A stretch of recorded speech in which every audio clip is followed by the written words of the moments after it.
Hello, good evening. मैं प्रियांशु कुमार। आज हम आपको जेपीएससी 2016 का पेपर 2 का सेकंड पार्ट लेकर आए हैं। अगर आप मेरा पहला पार्ट नहीं देखे हैं तो डिस्क्रिप्शन में जाके लिंक दिया हुआ है, वहाँ जाके देख सकते हैं। तो आप पहले वहाँ जाके पहला वीडियो देखें।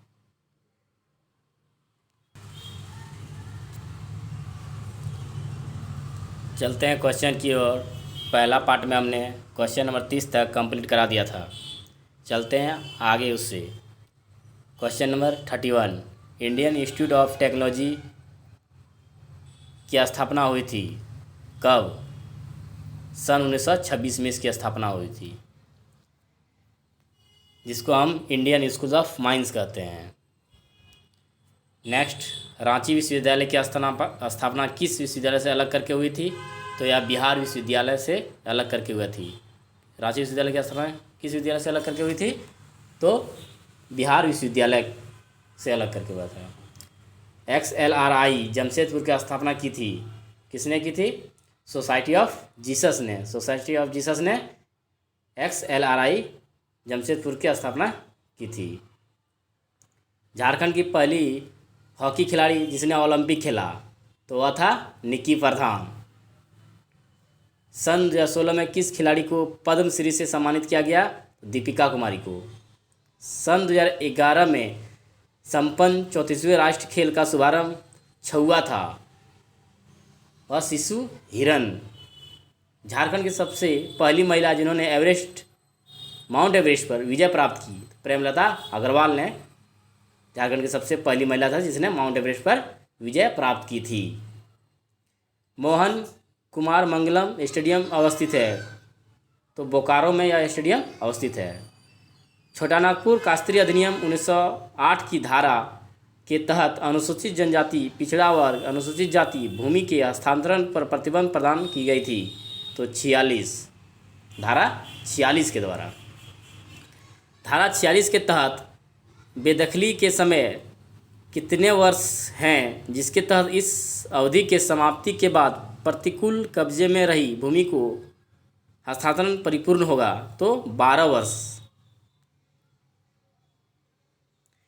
छोटा नागपुर कास्त्रीय अधिनियम 1908 की धारा 71A को अनुसूचित जनजाति के गैरकानून रूप से अंतरण किए गए जमीन में अनुसूचित जाति के सदस्यों का अधिकार बहाल करने की शक्ति प्रदान करता है। इसे डैश कानून द्वारा डाला गया है, तो बिहार अनुसूचित क्षेत्र नियम 1969 के द्वारा। नेक्स्ट क्वेश्चन, छोटा नागपुर कास्त्रीय अधिनियम 1908 के अंतर्गत एक कन्या खूट कुट्टीदार को पैतृक संपत्ति पर उत्तराधिकार के अधिकार अपवर्जित है। छोटा नागपुर कास्त्रीकारी अधिनियम 1869 के अंतर्गत पद भूंयरी रेती की परिभाषा में सम्मिलित किया गया है, तो क्या गया है? वो खेत को सम्मिलित किया गया है। संथाल परगना कास्त्रीय अधिनियम 1949 के तहत खास गांव के तात्पर्य एक ऐसे गांव है जहां कोई मूल रैयत ना हो, कोई मुखिया ना हो।